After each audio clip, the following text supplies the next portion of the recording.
And a very good Thursday morning to you.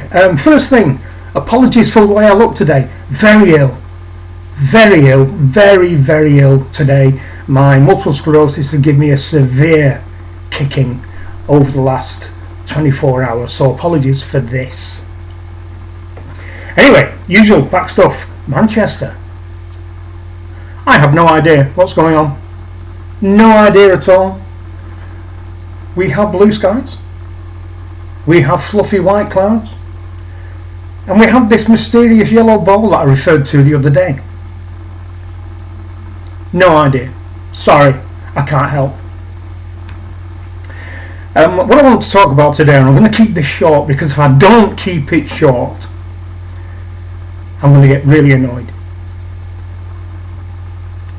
My wife is quite ill at the moment for a set of reasons which in the long run hopefully things are going to be far better, but that's not really the subject of this video.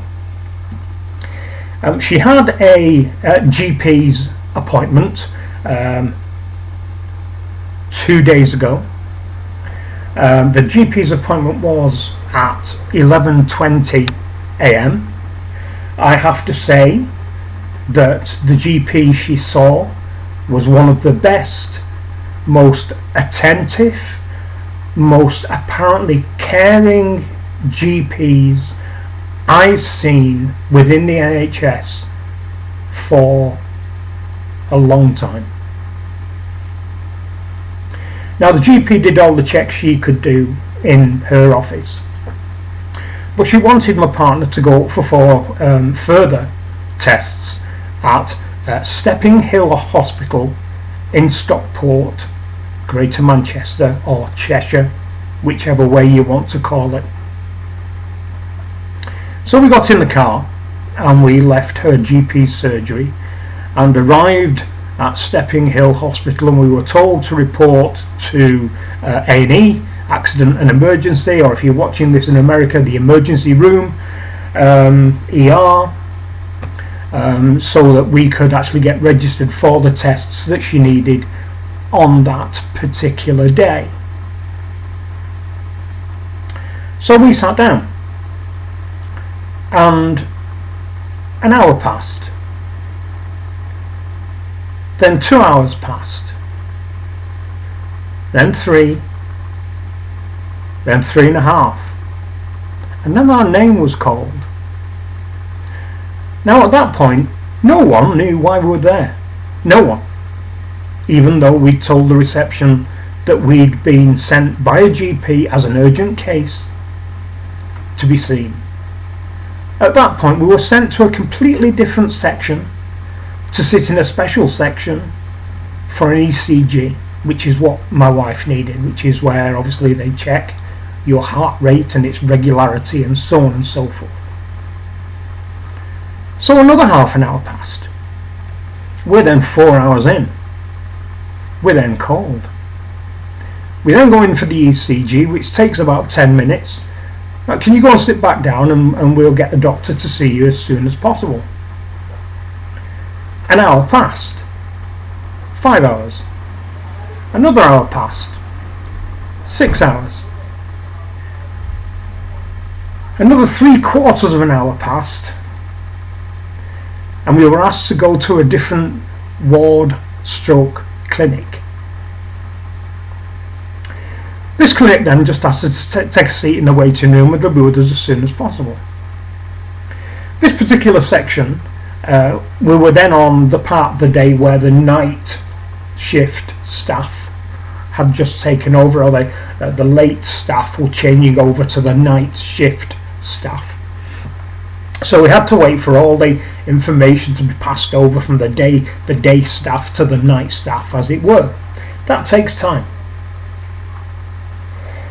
We're in a position where there's this ward where there are people who've been admitted, and there are people such as ourselves who are just waiting to get results and a treatment base for what our GP or what her GP wanted to happen.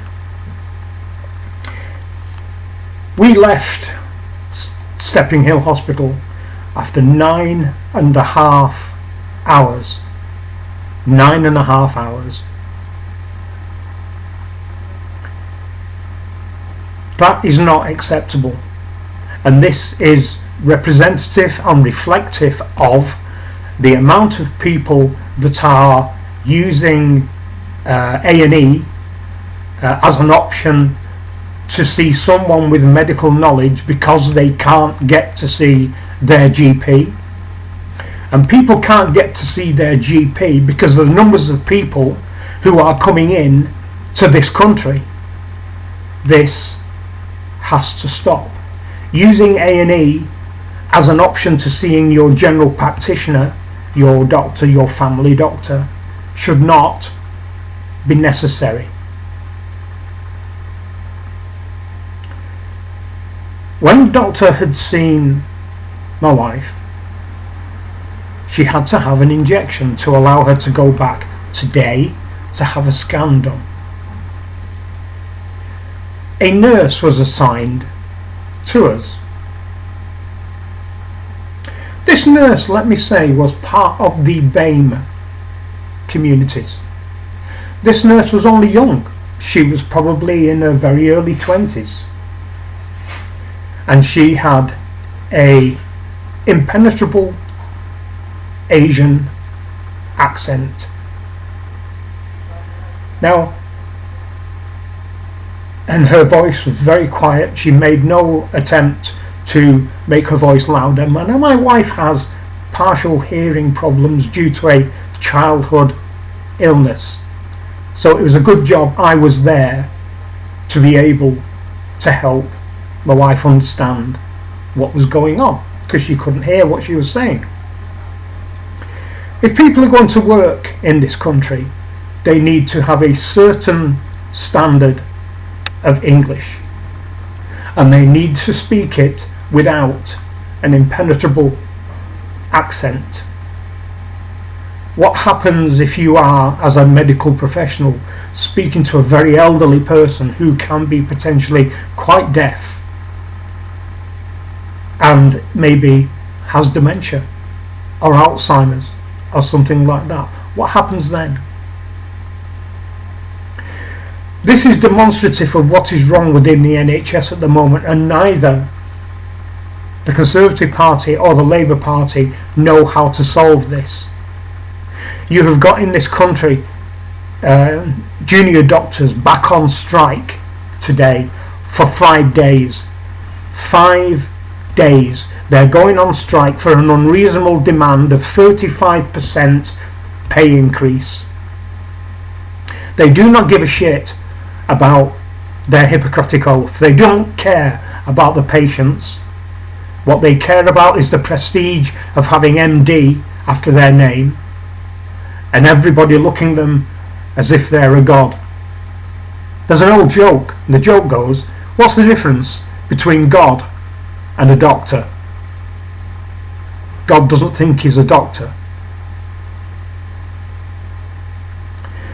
Although the treatment that my wife had allowed her to get to the point where she needs to be at today, it shouldn't take 9 hours waiting in waiting rooms with no air conditioning, no mobile phone service, no, not even a television to watch, not even music piped in, nothing at all. This is not how it should be. Accident and emergency, the clue's in the name. The only people who should be there are people who've had the misfortune to have either an accident or what is wrong with them is an emergency where they've had to call 999, which the number is here in Britain, not like 911 in America, it's 999 here. And they've been taken to hospital in the back of an ambulance. That is the only classification of people who should be in that department. That's it.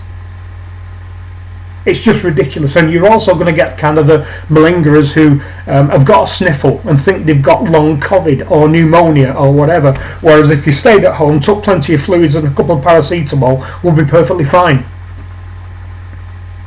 The way we were treated were just like cattle, and this has to end. Now, unfortunately, because of my MS and heart disease and spinal problems and asthma and eczema, I spend a lot of time in different hospitals, and let me say this, all hospitals are the same.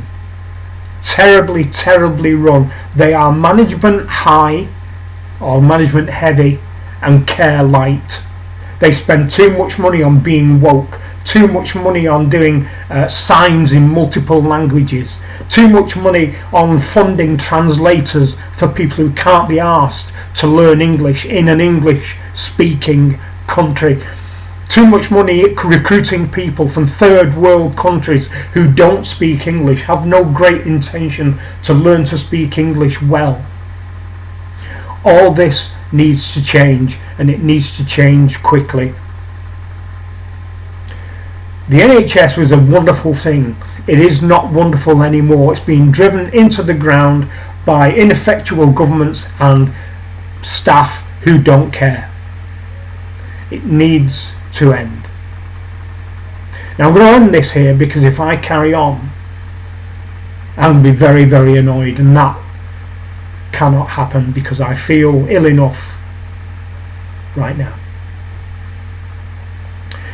Let me know whether you've had similar occasion to visit the NHS, either with just a clinic appointment, or you've had the misfortune of having to go to A&E.